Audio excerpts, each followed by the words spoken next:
estudando a apostasia pessoal, cujo versículo tema está em Hebreus capítulo 3, versículo 12, que diz: Vede, irmãos, que nunca haja em qualquer de vocês um coração mau e infiel para se apartar do Deus vivo. E hoje nós vamos aqui ver o último item deste estudo, que é: quem sinceramente preocupa-se com a sua condição espiritual e sente no seu coração o desejo de voltar-se arrependido para Deus, tem nisso uma clara evidência de que não cometeu a apostasia imperdoável. As Escrituras afirmam com clareza que Deus não quer que ninguém pereça, e declaram que Deus receberá todos os que já desfrutam da graça salvadora, se arrependidos voltarem a Ele. Aleluia. Agora nós vamos ver os versículos. A apostasia é desviar-se de Deus, né? Se afastar de Deus, das verdades de Deus, deixar de praticar a palavra de Deus, de pregar a palavra, de viver o que o Senhor assim determina para nós, não é? E esse afastamento, esta apostasia, ela pode chegar a um grau tão terrível em que a pessoa não volte mais para a presença de Deus, não porque Deus rejeitou ela em si, mas porque ela mergulha numa profundidade de incredulidade tão grande, né, que ela vai pregando para si mesmo, que Deus não existe, que é uma mentira, que cada um pode viver do jeito que quer, que o pecado não é desse jeito, que aquilo que a Bíblia fala que é pecado, se a pessoa cometer, nem pecado não é. Então a pessoa que vai entrando nesse grau de apostasia, ela vai negando a palavra, vai pregando para si contra a verdade de Deus, e ela vai se reafirmando cada vez mais longe de Deus, cada vez mais longe do Senhor, não é? E aí essa pessoa pode entrar por um caminho que ela mesma escolheu, e esse caminho fique sem volta, né? Mas hoje a gente vai ver aqui exemplos de pessoas que pecaram contra Deus, mas que acordaram no tempo certo, no tempo justo, né? De se arrepender, de se converter dos seus maus caminhos e assim alcançar a misericórdia de Deus, tá bom? Vamos ver aqui segundo Pedro 3:9. Segundo Pedro 3:9. Glória a Deus. Louvado seja o nome do Senhor. Segunda carta de Pedro, capítulo 3, versículo 9. Diz assim, ó. Vou ler do 7, ó. Mas os céus e a terra que agora existem estão sendo guardados pela mesma ordem de Deus, a fim de serem destruídos pelo fogo.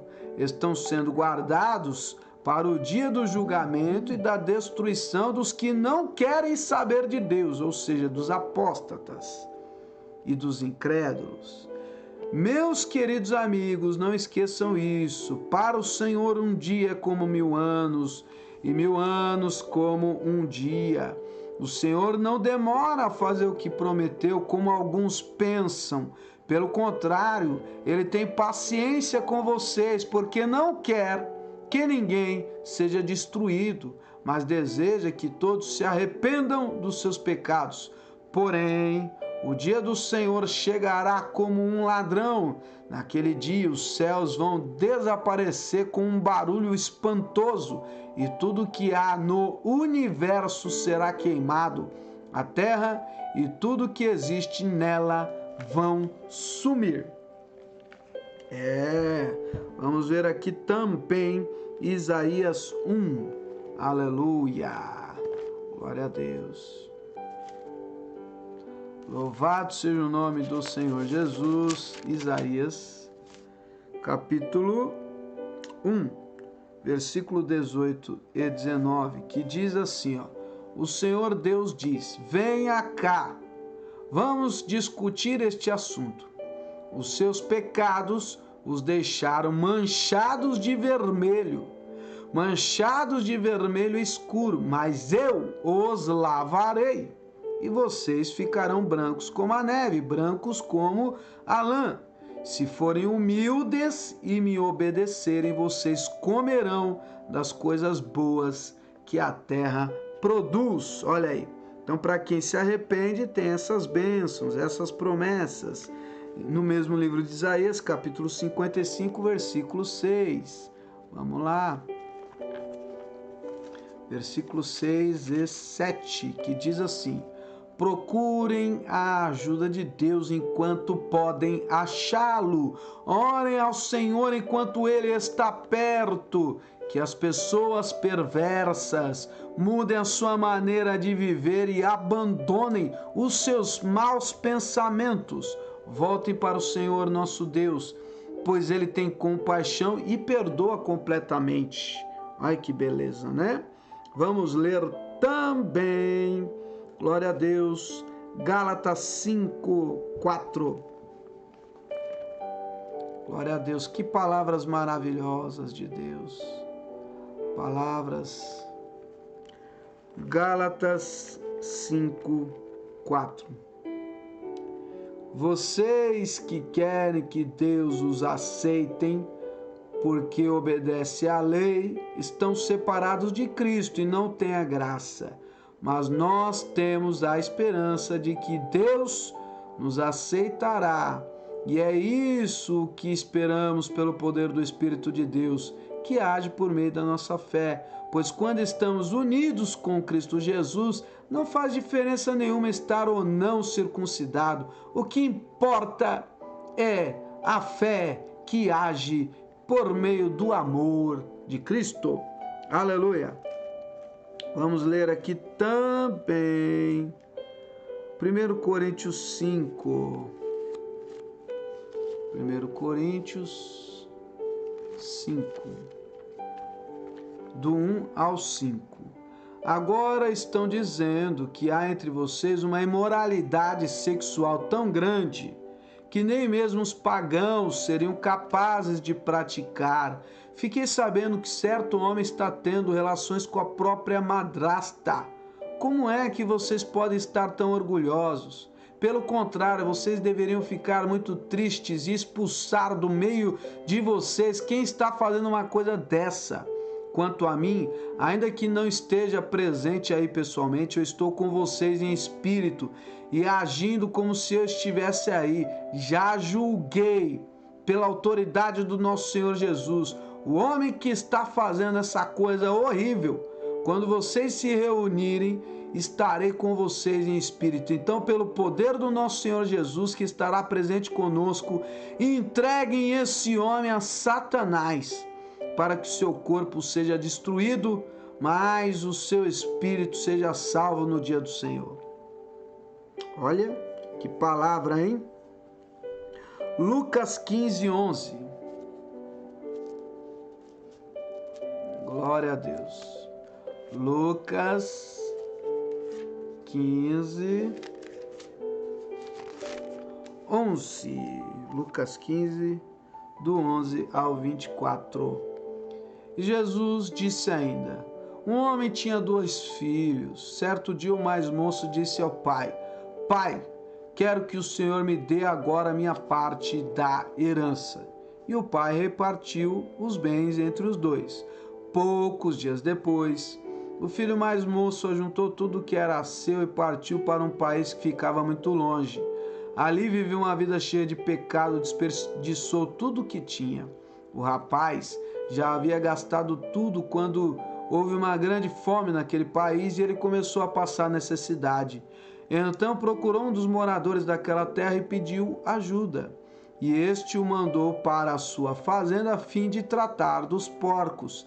Ali, com fome, ele tinha vontade de comer o que os porcos comiam, mas ninguém lhe dava nada. Caindo em si, ele pensou: quantos trabalhadores do meu pai têm comida de sobra e eu estou aqui morrendo de fome? vou voltar para a casa do meu pai e dizer: Pai, pequei contra Deus e contra o Senhor e não mereço mais ser chamado seu filho. Me aceite como um dos trabalhadores. Então saiu dali e voltou para a casa do pai. Quando o rapaz ainda estava longe da casa, o pai o avistou e, com muita pena do filho, correu e o abraçou e beijou. E o filho disse: Pai, pequei contra Deus e o Senhor e não mereço mais ser chamado de seu filho. Aleluia, glória a Deus. Mas o pai ordenou aos empregados depressa: tragam a melhor roupa, vistam nele, põem um anel no dedo dele, sandália no seu pé. Também tragam e matem o bezerro gordo para... Vamos começar a festejar, porque este meu filho estava morto e reviveu e viveu de novo. Estava perdido e foi achado, e começaram a festa. Glória a Deus, não é? Olha que maravilha. Então, incredulidade, o apóstata apresenta, né? Mas o incrédulo, só incrédulo, é aquele que nunca acreditou, ou nunca se entregou a Deus, ou nunca se rendeu à verdade bíblica e vive na sua maneira de pensar distante de Deus. Agora, o apóstata é aquele que conheceu a Deus, provou da graça, da palavra, do poder de Deus. E o que acontece? Se desviou da presença do Senhor e foi se embreando para um caminho de perturbação, de malignidade, de pecado, praticando conscientemente tudo aquilo que a palavra de Deus condena. Mas hoje nós estamos lendo aqui situações em que as pessoas se desviaram de Deus, mas como o filho pródigo, se arrependeram, se humilharam e se voltaram para Deus. Então nosso Deus não joga ninguém fora, não lança ninguém fora. Havendo arrependimento, tem perdão. Mas se não haver arrependimento, como o apóstolo Paulo na palavra em Coríntios falou ali, pega aquele cara e lança ele na mão do diabo, para o diabo acabar com o corpo físico, e talvez ali ele venha se arrepender e a alma se salva, né? Então, dependendo da situação, não pode haver passar a mão na cabeça, não dá para ficar pondo no colinho, né? Pecou gravemente, pecou, se rebelou contra Deus, ele tem que conhecer a verdade, porque a palavra de Deus fala: conhecereis a verdade e a verdade vos libertará. Essa é a palavra, né? Vamos ler aqui mais uma palavra de Deus. Romanos 11, 20. Glória a Deus. Romanos 11, 20. Que diz assim, ó: isto é verdade, mas lembre que eles foram quebrados porque não creram. No entanto, vocês continuam na oliveira porque creem. E não tenham orgulho disso, pelo contrário, tenham medo. Se Deus não deixou de castigar os judeus, que são como galhos naturais, vocês acham que ele vai deixar de castigar vocês? Vejam como Deus é bom e também é duro. Ele é duro para os que caíram e bom para vocês, se continuarem sempre confiando na bondade dele. Senão vocês também serão cortados. E se os judeus abandonarem a sua crença, serão enxertados na oliveira cultivada, pois Deus pode enxergá-los de novo. Vocês, os não-judeus, são como aquele galho de oliveira brava que foi cortado e enxertado contra a natureza, na oliveira cultivada. Os judeus são como essa oliveira cultivada. Portanto, para Deus será muito fácil enxertar de novo na própria árvore dele esses galhos quebrados. Olha que palavra, né? Então a pessoa apostatou, ela se desligou de Deus. Mas Deus tem o poder de pegar lá e enxertar, né? De religar. Ele religa galho que nunca foi oliveira.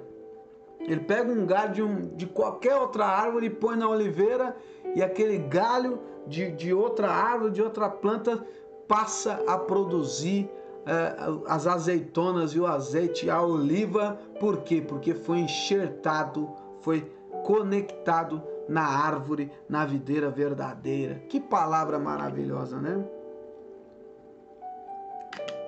Que palavra! Glória a Deus, o enxerto já está na Bíblia aí faz tempo. Aleluia, né? Vamos ler aqui também Tiago 5. Tiago 5, 19 e 20. Tiago 5, 19 e 20. Aleluia. Está escrito assim: meus irmãos, se algum de vocês se desviar da verdade e outro o fizer voltar para o bom caminho, lembre disso. Quem fizer um pecador voltar do seu mau caminho, salvará da morte, da condenação, esse pecador, e fará com que muitos pecados sejam perdoados. Que coisa gloriosa, né, irmão? A gente tem que pregar a palavra, nós temos que anunciar a mensagem de Deus, a mensagem dos altos céus, para salvar as vidas e também para fazer bem para nós, né? Nós somos pecadores, nós somos fracos e falhos, e quando a gente leva alguém a se arrepender, a se encontrar com Deus, isso reverte positivamente, espiritualmente para nós como bênção também. Aleluia, glória a Deus. Vamos ler aqui mais. Está acabando, irmãos. Apocalipse 3:14. Apocalipse 3:14. Oh, glória, glória, glória, glória a Deus. 3:14 diz assim: ao anjo da igreja de Laodiceia escreve o seguinte: esta é a mensagem do Amém, da testemunha fiel e verdadeira, daquele por meio de quem Deus criou todas as coisas. Eu sei o que vocês têm feito, sei que não são nem frios nem quentes, como gostaria que fossem, uma coisa ou outra, mas porque são apenas mornos, nem frio nem crente, vou logo vomitá-los da minha boca. Vocês dizem, somos ricos, estamos bem de vida, temos tudo o que precisamos, mas não sabem que são miseráveis, infelizes, pobres, nus e cegos. Portanto, aconselho que comprem de mim ouro puro para que sejam de fato ricos, e comprem roupas brancas para se vestir e cobrir a sua nudez vergonhosa. Comprem também colírio para os olhos, a fim de que possam ver. Eu corrijo e castigo todos os que amo. Portanto, levem as coisas a sério e se arrependam.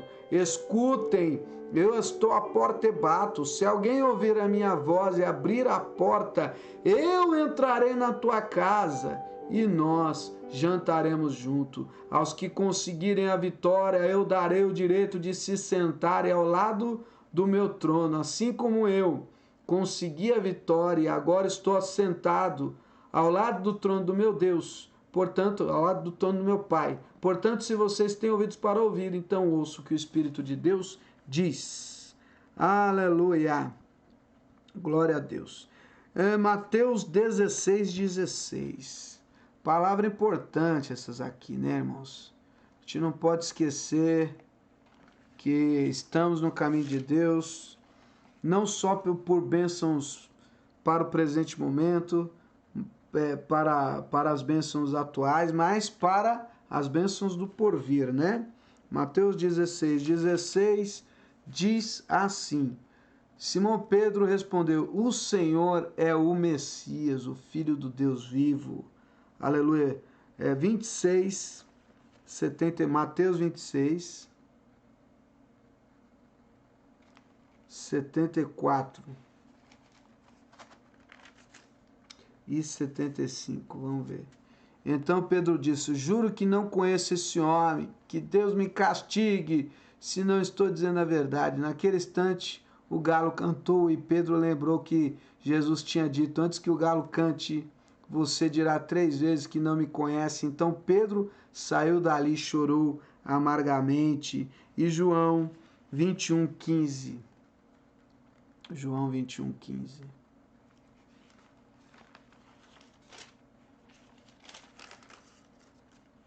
João 21:15 ao 22. Quando eles acabaram de comer, Jesus perguntou a Simão: Simão, filho de João, você me ama mais do que estes outros me amam? Sim, o Senhor sabe que eu o amo, Senhor, respondeu ele. Então Jesus disse: toma conta das minhas ovelhas.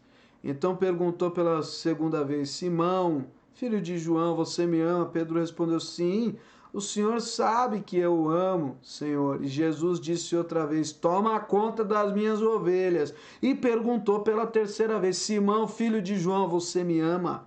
Então Pedro ficou triste por Jesus ter perguntado 3 vezes: você me ama? E respondeu: o Senhor sabe tudo e sabe que eu o amo, Senhor. Jesus ordenou: tome conta das minhas ovelhas. Aleluia, glória a Deus. Quando você era moço, você se aprontava e ia para onde queria. Mas eu afirmo a você que isto é verdade. Quando for velho, você estenderá a mão e alguém vai amarrá-las e o levará para onde você não vai querer ir. Ao dizer isso, Jesus estava dando a entender de que modo Pedro ia morrer e assim fazer com que Deus fosse louvado. Então Jesus disse a Pedro: venha comigo. Glória a Deus. Então Pedro virou para trás, viu que os discípulos que Jesus amava vinham atrás dele. Este era o mesmo que estava ao lado de Jesus durante o jantar da Páscoa e que havia chegado para mais perto dele e perguntado: Senhor, quem é o traidor? Quando Pedro viu aquele discípulo, perguntou a Jesus: o que diz, Senhor, a respeito deste aqui? E Jesus respondeu: se eu quiser que ele viva até que eu volte, o que é que você tem a ver com isso? Venha comigo. Aleluia. Então aqui é o seguinte, a gente, nesse encerramento do assunto da apostasia pessoal, a apostasia fica bem claro para nós que é a pessoa se afastar de Deus e cada vez mais se distanciar. Né? Nesse último episódio aqui da apostasia, a gente viu que se a pessoa se afastar de Deus, mas se arrepender, é possível ela voltar. Deus vai receber, Deus vai abraçar, Deus vai cuidar, não é? E os últimos textos falam de Pedro, que dizia que não ia abandonar Jesus e negou Jesus. E depois ele reconciliou e Jesus falou: você me ama? Amo, então prova. Vai provar como? Cuidando das ovelhas de Deus. Então não adianta falar: eu amo Jesus, mas a pessoa não faz nada para Jesus. Você não faz nada, né? Então você não ama, né? Porque quem ama, ora, quem ama, lê a palavra, quem ama, jejua, quem ama, evangeliza, prega o evangelho, quem ama, cuida do templo, cuida das vidas, quem ama, faz o pecador se arrepender e assim junta montões de brasas de poder e de glória sobre a sua vida. Pedro pecou, ele apostatou, ele se desviou, mesmo conhecendo a verdade, andando lado a lado com Jesus, mas ele se arrependeu. Então, vamos orar sempre, clamar sempre, buscar sempre a presença de Deus e assim o poder do Senhor se manifestar na nossa vida, em nome de Jesus. Amém. Está encerrado o estudo Apostasia Pessoal. Glória, vamos